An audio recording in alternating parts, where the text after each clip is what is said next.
Hi, everybody. Welcome to the webinar on focus. And I'm really grateful that you're here. Um, Focus is a really important thing for us to understand because we all struggle with it so much. So I really like to support people, especially those who are motivated to improve their functional health and motivated to remove compromises from your life so that you can experience and achieve all of your goals and aspirations. And so if you have any questions or anything, go ahead and post them in the chat. I will do my very best to answer them as soon as I possibly can. So I just want you to understand that I really have an opinion, a rather strong opinion, about the diagnosis that people are given of ADD and ADHD. And the reason I have that strong opinion is because I know that when the body is given the proper nutrition that it needs and is given the sleep that it needs and is given all of the things that it needs in order to be healthy, then it is much more healthy. And ADHD is, in my opinion, highly overused, and yet it is, the inability to focus is a very real problem. So my name is Michelle Nagel, and who am I to be able to even have an opinion on this subject? Well, I'm a master herbalist and an energy therapist, and I have been using alternative medicine methods for more years than I care to admit to. And the reason that I feel so strongly about this is because I had a child, I still have that child, who is very brilliant. I mean, he's got like scary off the charts IQ. And he also, when he was a small child, had scary off the charts behavior issues. He was totally unable to control himself. And that's when my study into ADHD kicked into full gear, because there was a family member who was insisting that he was the ADHD poster child and that we needed to put him on medication immediately, which I never did. Instead, what I did is I began changing his dietary intake. I began making sure that his bowels were regular, so that involved giving some herbs in order to support his digestive and elimination systems, and also to spend more time with him and to give him things that he was not bored with, because that's one of the problems with people who are diagnosed as ADHD and ADD, is that they get bored so easily. And it doesn't have anything to do with something being wrong with them. In most cases, it's, in the children that are diagnosed, that the majority of the children that are diagnosed like that are boys. And boys aren't usually academically inclined as far as being able to sit down at a desk quietly without talking to anybody, without interrupting anybody, without, banging their pencil on something or trying to destroy something. That's not normal behavior for them. Boys need to be active. Actually, anybody who's got any kind of mechanical mind. So the girls that fall into this are probably more mechanically minded as well. Everybody learns differently. We all learn differently. And when you try to corral us all into a classroom and have us sit down and just pay attention to books and a teacher droning on at us, we can't learn in that environment. And it doesn't have anything to do with our ability to focus. It has to do with meeting our needs, and also, are we getting the nutritional needs that we have as well? Is that being taken care of? So I'm going to begin. Oh, anyway, to finish my story, and yes, I'm a little distracted. There are reasons for that, and it's not that I can't focus, but my son is fine. He's actually studying to be an engineer now, and he's taking 3 degrees at the same time in college because that's who he is. I mean, he can do that. It's easy for him. And you just have to be able to understand that we aren't all exactly the same, and we need to learn in different ways. I really wish that they would bring back the method of putting a child who is who wants to do things more with their hands, letting them go into some sort of internship program or apprenticeship or something like that, and teaching them as they go along to have a trade. That would not be a bad thing. But apparently we've decided that that's not how we educate people. And so again, as I said, I'm highly opinionated on this. Okay, so what I'm going to do is I'm going to share my screen with you. And then I'm going to make my picture go away so that you're not going to be distracted by me. And so again, our thing is on focus. The webinar is on focus. And let's see, I've got to figure out how we get this move. Okay, so welcome again. So ADHD and ADD. So what is the difference? This is according to the diagnoses that a doctor will give a person. So there's one crucial difference between the diagnoses of ADHD, which is attention deficit hyperactivity disorder, and ADD, which is attention deficit disorder. This being that along with the inability to focus and concentrate, so sufferers of ADHD also display symptoms of hyperactivity, often described as peaks in energy levels and excess of disposable or nervous energy, which they can get rid of when they're actually doing something with their hands or running around on the playground or something. So what is ADHD? So let's start by defining the other symptoms. Those who suffer from ADHD and ADD are commonly described as being increasingly restless, fidgety, and incapable of sitting still or maintaining focus for long periods of time. This has a neurological and scientific basis, and many studies have dedicated a lot of time to understand the reasons behind these neurological imbalances. So what causes it? Well, one study set out to determine the difference in activity between the brains of an adult ADHD sufferer and a non-ADHD patient. The findings were fascinating, with the more noticeable findings being the brains of those diagnosed with ADHD or ADD are said to be 3 to 4% smaller in certain areas, especially the frontal lobe. This means that things such as impulse control, inhibition, and concentration are directly affected. A lot of people who are struggling with ADD or ADHD have a childhood history of some sort of trauma or neglect that they're not getting or poverty, which means that their body has definitely not gotten the nutrition that it needs. So development of the brain was also observed to be slower in those who suffered from ADHD, and further scientific findings have attributed the occurrence of ADHD with a deficiency in a specific neurotransmitter, in this case, dopamine.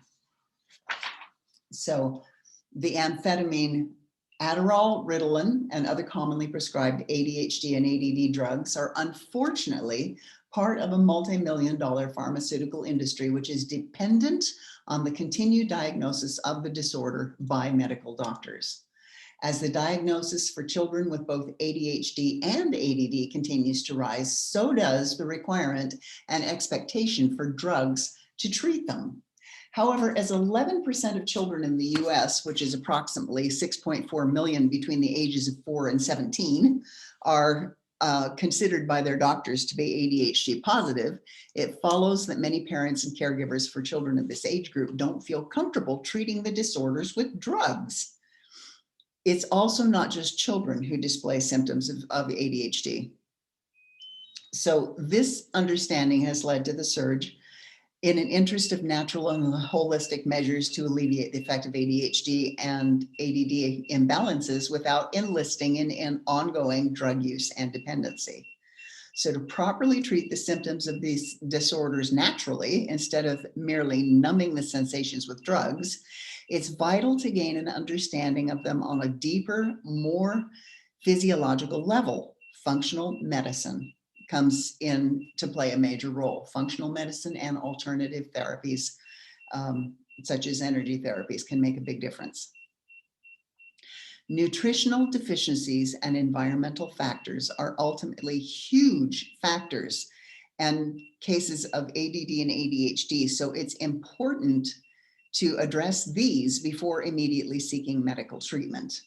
Any naturopath or holistic health professional will begin an assessment for ADD or ADHD with a thorough examination of nutritional habits and environment and recommend specific supplements or alterations to a patient's environment and diet as opposed to drug use.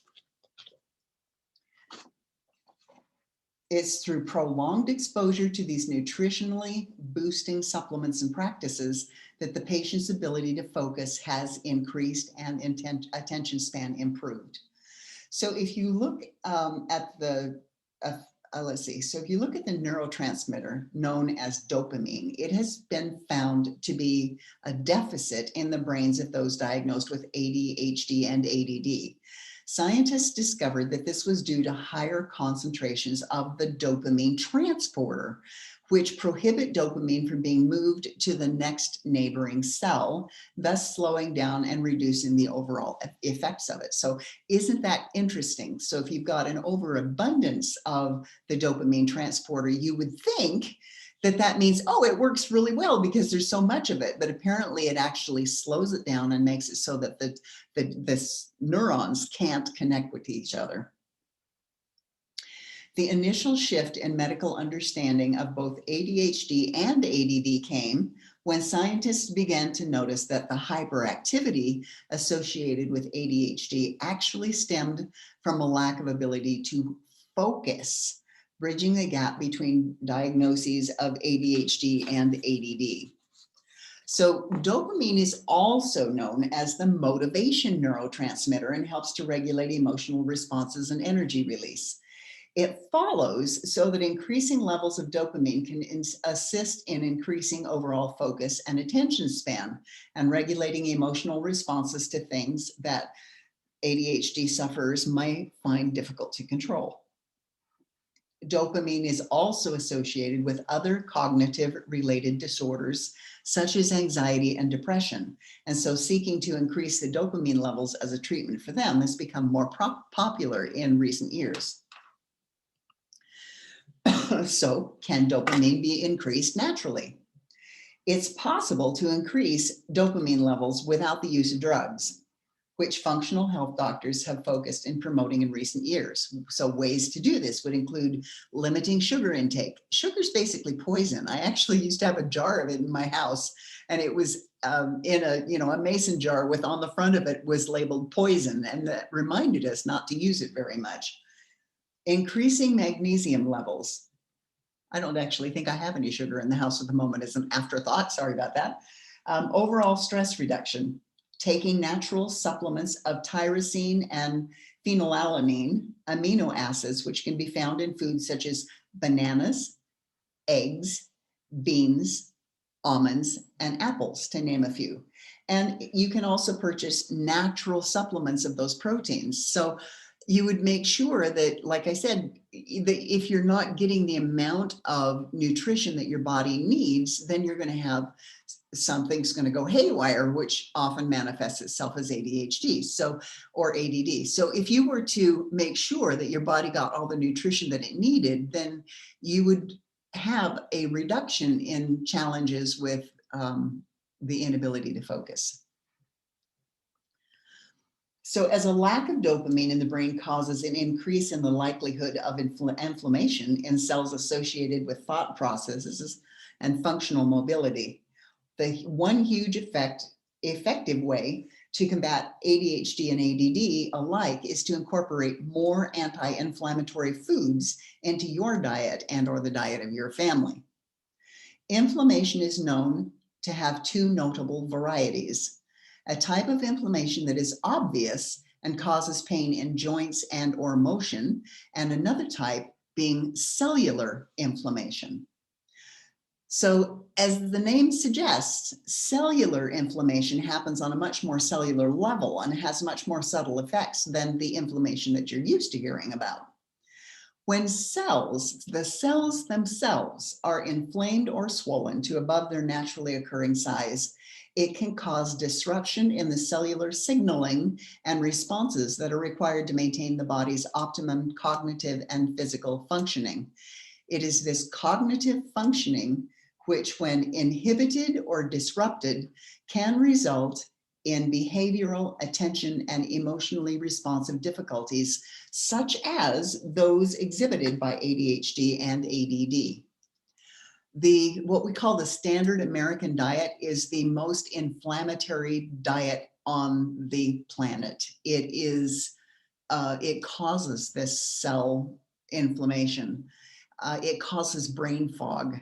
It does cause the stiffness in your joints and the soreness in your joints, which, that kind of gets your attention if it makes it a little challenging for you to move around. But the other inflammation will be evident in just look at your face. Is your face all puffy?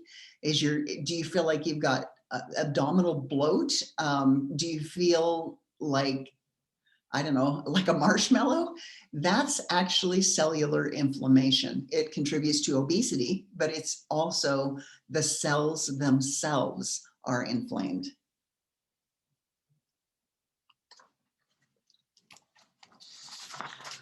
So an anti-inflammatory diet, which promotes the production of anti-inflammatory hormones in children, is a diet which is very rich in vegetables, with limited fruits, adequate in low-fat protein, low in grains and starches, and very low in omega-6 fatty acids found in common vegetable oils and virtually every processed food.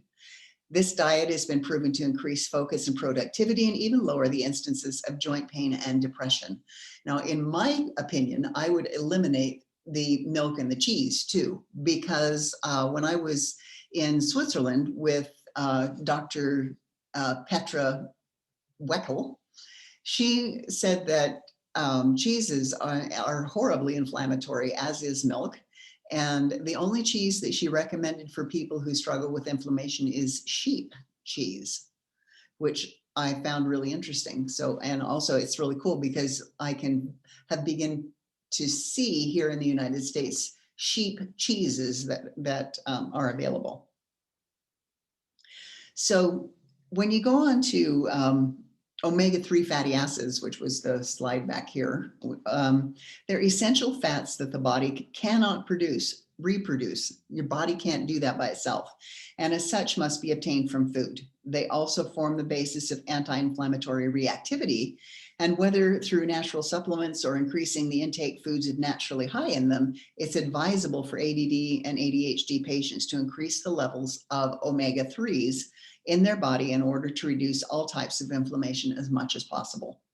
So omega-3s are highly concentrated in the brain, and an elevated level improves overall cognitive function. Omega-3s can be found naturally in flax seeds, nuts, fish, and leafy vegetables. In order to maximize intake, these foods should be also eaten alongside supplementation. They also have been linked to reduced instances of depression, asthma, rheumatoid arthritis, and Alzheimer's disease and dementia. So omega-3s are really, really important. You can look up, if you go to NCBI, which is the national something or other, anyway, it's a government thing in PubMed, they talk about increasing the levels of omega-3 fatty acids lead to a decrease in the symptoms of ADHD in young boys aged 8 to 14. So this is the stuff that I'm telling you about is not just, me jumping up on my bandwagon and saying, don't take drugs. I'm really against the FDA or anything like that. There is scientific proof behind what actually will improve symptoms of the inability to focus or ADD or ADHD that have been done, and the government's got them. So there is proof behind that. It's not just my opinion. And so let's see. So we're talking about the elimination diet again, but I want you to also know other natural sources which aid with decreasing cell and joint inflammation levels include turmeric, which you should always take with black pepper because that makes it so that it kind of unlocks it. They work together. Green tea, white willow bark, chili pepper, and black willow pepper. So the other diet plan, which has gained momentum in various realms of holistic health and is not limited to the quest to soothe ADHD effects, is the elimination diet. So typically, the elimination diet involves a person eliminating or removing a certain food type or group strategically one at a time from their diet and observing the effects over short periods of time. The idea behind it is simply to ascertain if the food type is having a negative impact on the body, which helps determine and narrow down instances of particular allergies, intolerances, or other digestive reactions. And so this is, this is where we come up with this slide. These are foods such as dairy products, food containing gluten like wheat and stuff like that, food containing specific enzymes or food coloring, nuts, soy, and some seafoods. So you would take those out of your diet and see how you feel about them. You know, just to give you an example, milk, for example, no other mammal on the face of the planet continues to drink milk after weaning except for human beings. They just don't. I mean, well, that's not true. You can give your cat, but it's the human giving the cat the milk. It's not that the dog or the cat or the pet would have access to the milk any other way, because they just don't. They don't, after weaning, they don't drink milk unless the human gives it to them. And to let you know how eggs can contribute to inflammation, Venice is made out of eggs. So, they mixed, there used to be a whole bunch of, before Venice was formed, there was a whole bunch of chicken farms around, and they would take the eggs and the shells and they would crush them and they would mix them up with dirt and they would turn them into bricks. And so even though Venice is sinking and the waters are rising and, the buildings are, some of them are first and halfway up to the second floor are buried underwater now because of the rise of the sea levels, the bricks are still perfectly healthy. They're still absolutely firm, and that's what happens to your body as well. So if you find that you're having difficulty with your elimination, if you find it difficult to poop, for example, eggs could be the reason. So citrus fruits also are a problem for some people. You might consider that also. So they're examples of foods that are responsible for common physical allergies and imbalances. And so before those suffering from ADHD enlist in a period of long-term medication or treatment, it's worth testing for those allergies to consider if they might be a factor in their illnesses. Elimination diets are typically followed for 2 to 3 weeks, which gives the body long enough to adjust to life with them or without them, and let the person feel the difference of not having consumed them, or if any, for themselves. So when you're doing an elimination diet kind of thing like that, you have to do them one at a time, because if you just take all of those things out of the diet at the same time, you don't necessarily know which one was the cause, except that all of those things that are on that screen, I don't eat any of them because they really did create inflammation in the body. And as I said, Dr. Petra Weckel in Switzerland will verify that as well. So it may sound straightforward, but closely following elimination diets is key if you are keen to investigate the source of any nutritional imbalances that may be given rise to or aggravating symptoms of ADHD. Functional medicine asserts that food sensitivities are the cause of a huge amount of psychological and mental imbalances, physiological imbalances in patients. And so great care and attention should be given to the body's reactions by following an elimination diet. So for ADHD and attention difficulties, many people have found that eliminating one or some of the following, whether permanently or periodically, have had a positive effect on their symptoms. That would be dairy, soy, wheat, eggs, and citrus fruits.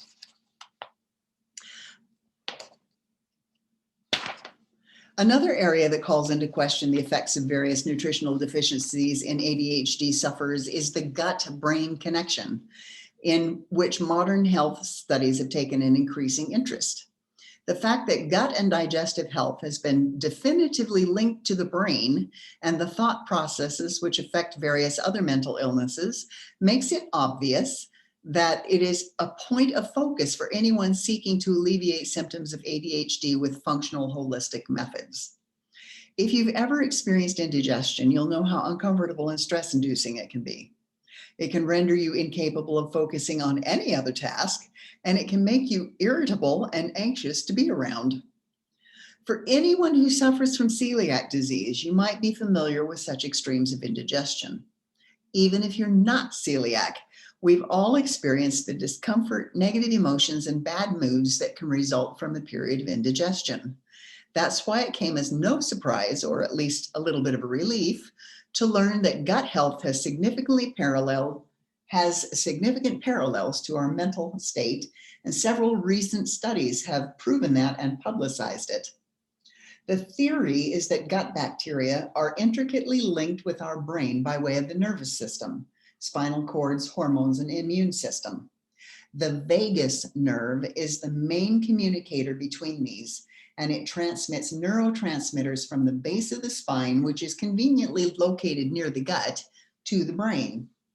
This is important because it further supports the facts with functional healthcare has promoted for centuries, that what you put into your body does have an effect on the way our minds work and the feelings of positivity or negativity we experience.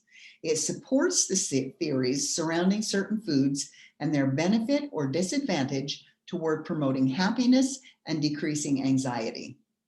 There are endless benefits to this understanding, mainly that it gives us a better idea of which foods to eat to expect a larger surge of positive emotions, or at the very least, which foods to avoid to ensure that we don't experience them.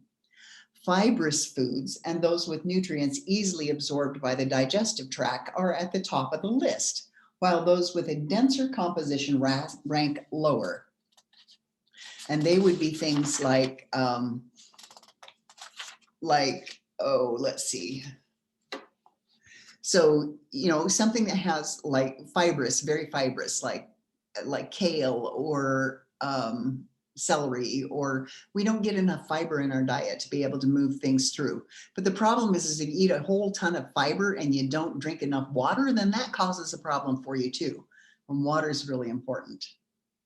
So the flow state is a relatively new term, which has been coined to define a state of creative and productive focus, whereby the person slips into an undistracted state of intense concentration while completing a task.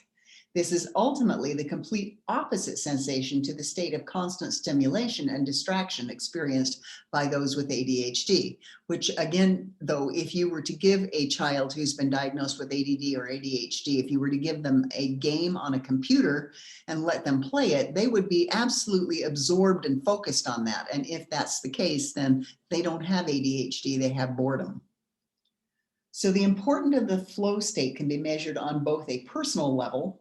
How much you focus can affect how you feel fulfilled by your work or other flow activity, and yet also on the overall level of health and well-being, as neuroscience has proven that those who engage in a flow state more regularly have overall higher levels of happiness and sense of balance in life.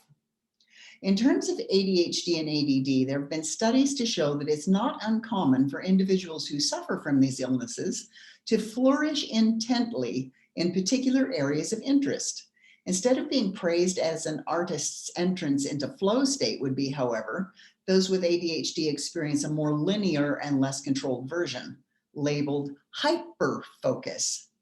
This can involve often involuntary periods of focus on tasks that may or may not be a productive outlet for their irrational energy. So admittedly, there's a thin line between what constitutes the artist's flow state and what categorizes hyperfocus, because in the case of an ADHD patient, the activities pursued are also regularly creative ones.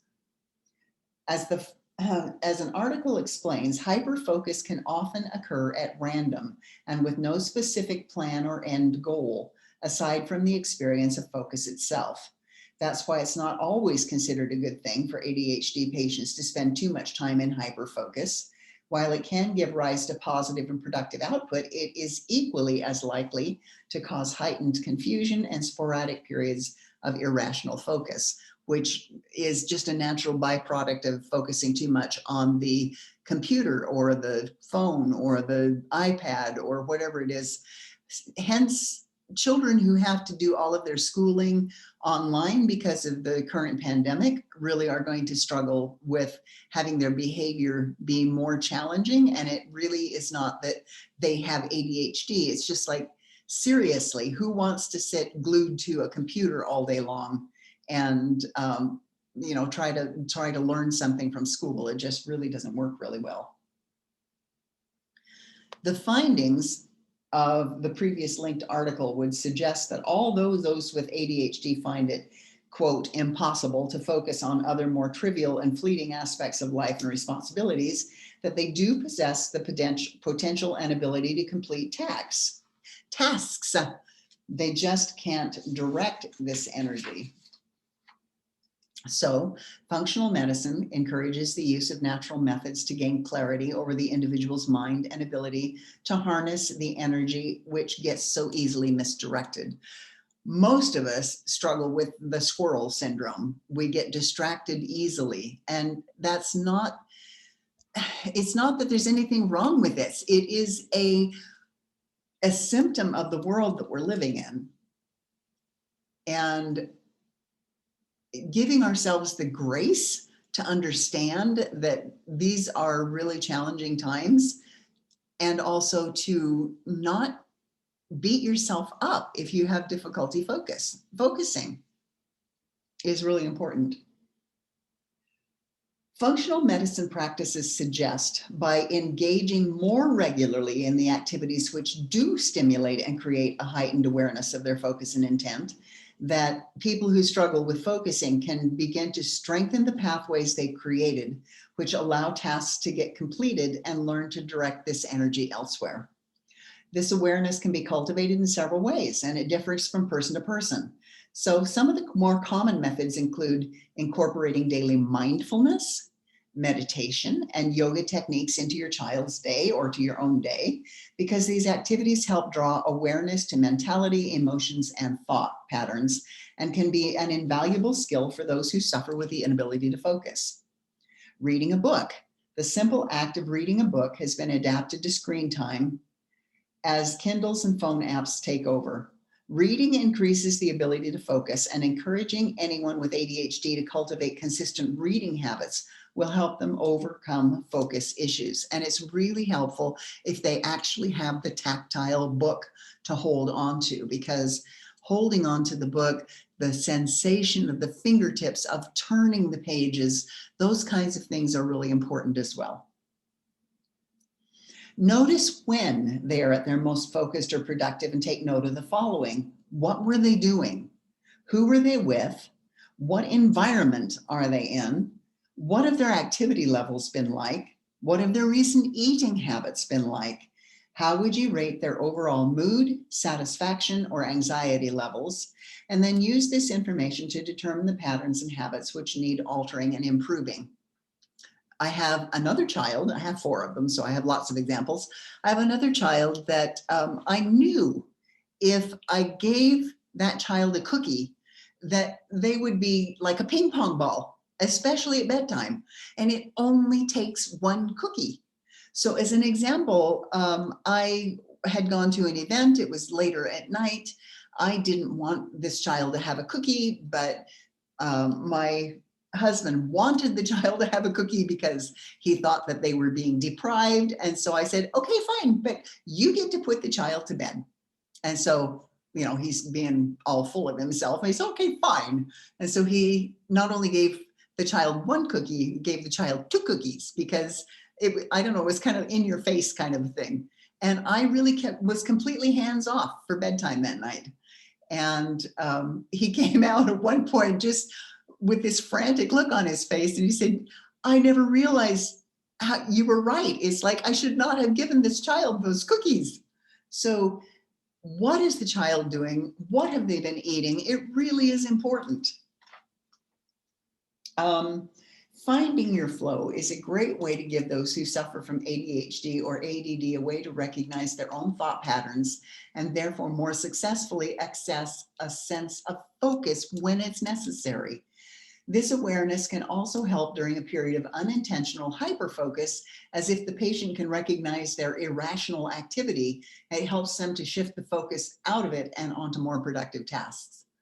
Although flow state is by no means exclusive to those who work in a creative field, it has been observed that a large percentage of people who suffer from the inability to focus and other acute physiological imbalances are highly creative people.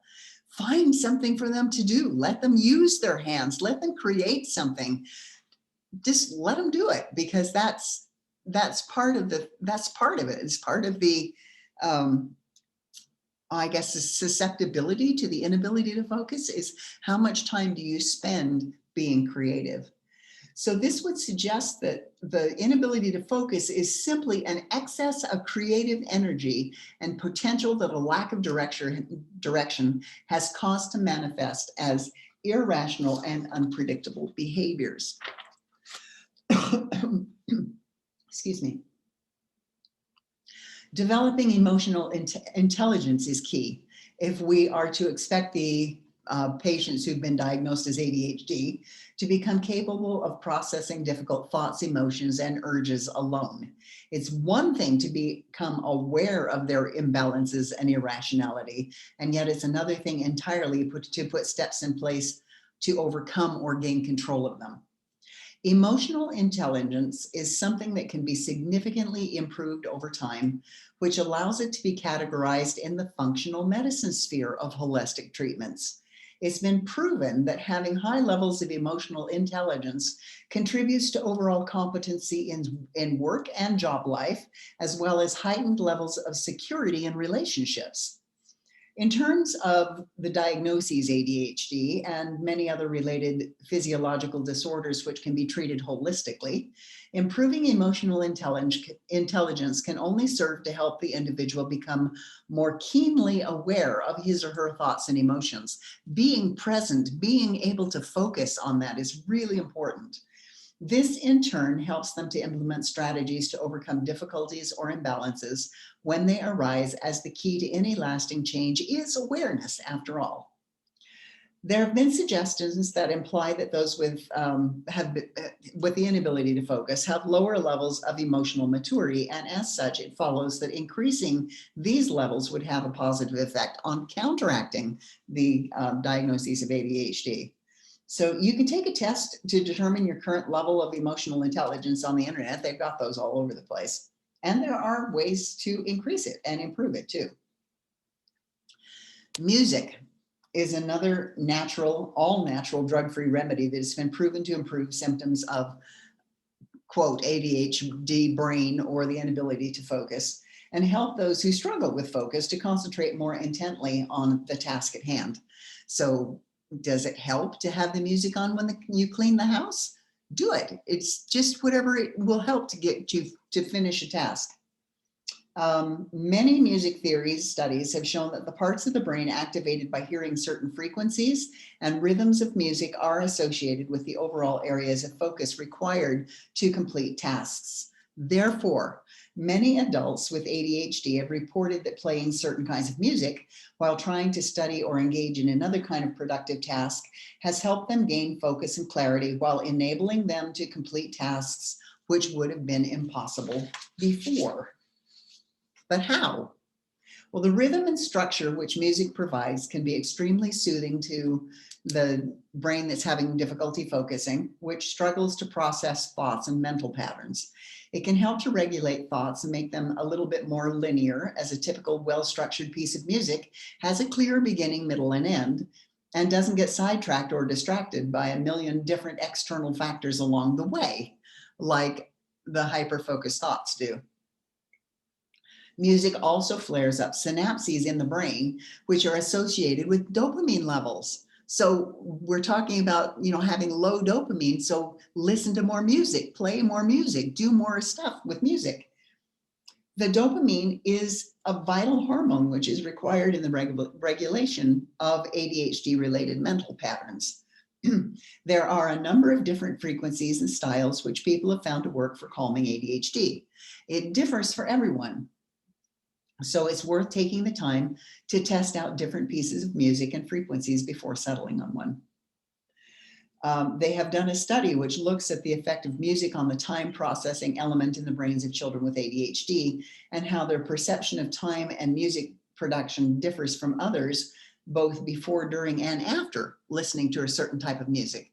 So they say that Mozart is really, really great for learning. So maybe that would be really great for helping to make your brain focus as well. You know, try on a bunch of different kinds of music. The ones that are more, I don't know, I guess you'd call them a violent form of music because they have such discordant kind of beats and things like that to them. Those are, you actually find when people listen to those, their behavior becomes worse. So pay attention to what you kind of listen to. Then there is another thing which is called vibroacoustic therapy. And this is an example of a sound lounge, which, I'm sorry, not a sound lounge, but a, what are we calling those? Anyway, the cushions, which is a really, really cool cushion to be able to meditate with. And meditation is extremely important in the ability of learning how to focus. So one of the things that people find is they say, I can't meditate, my brain won't stop. Dr. Mark Atkinson suggests that when a thought flits across your mind, instead of trying to push it away, kind of like, go away, I'm trying to meditate, you know, instead of doing that, then you kind of just say, I see you, welcome, I accept you. And then it'll go away. It's like a toddler going, pay attention to me, pay attention to me. And you're pushing it away going, go away, go away. And the toddler gets louder and louder and louder. So if you finally get to the point of where you go, what? And they'll show you what they want to show you, or they tell you what they want to tell you, and you respond and they go, okay. And they run off and they play and they're happy. And that's what our thoughts are trying to do. They just pay attention to them. And instead of trying to push them away, so as you're sitting there trying to meditate, a thought comes along, you just simply say, I see you, I accept you. And it's okay. You don't have to push them away. They'll just go away when you've acknowledged them. Anyway, this is an affiliate thing, which I am doing, which is really cool because this cushion, it does vibroacoustic. It helps you with your mental visualization. It's also vibrotactile. This is called vibroacoustic sound therapy. And it is the coolest thing to be able to help you actually focus again. And there's also an environmental exposure to green. So one study on ADHD is focused on measuring the benefits of increasing patients' exposure to green areas of outdoor activity. The fascinating results stated that instances of hypertension and hyperactivity were significantly reduced in those exposed to green forest and areas in nature over a period of time.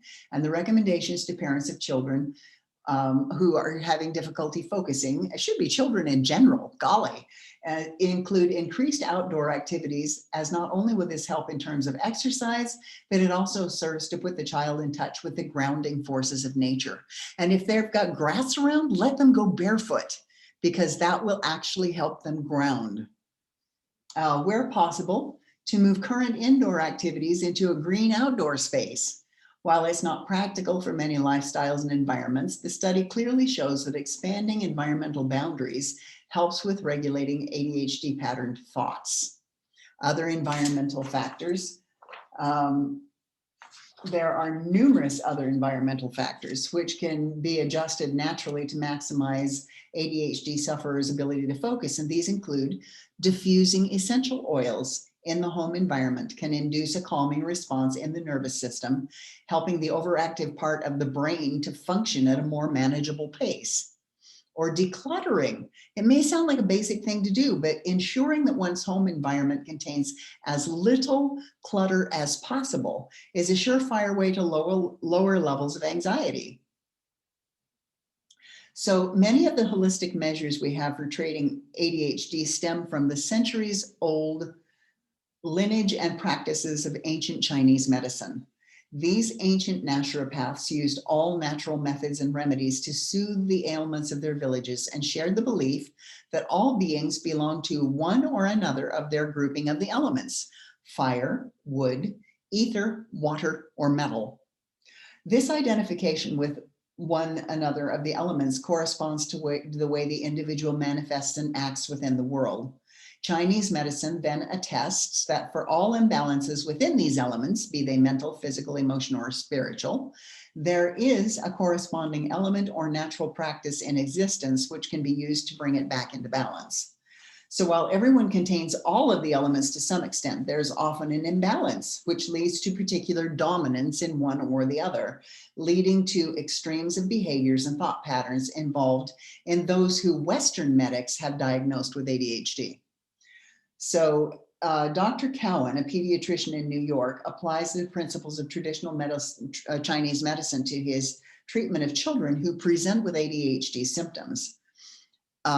He concludes that the drugs which Western medicine has publicized as a treatment only have effect on children of certain element dominancies, and that he uses a combination of diet and nutritional recommendations, acupuncture, guided imagery, and other mind-body techniques in his unique and personalized treatment.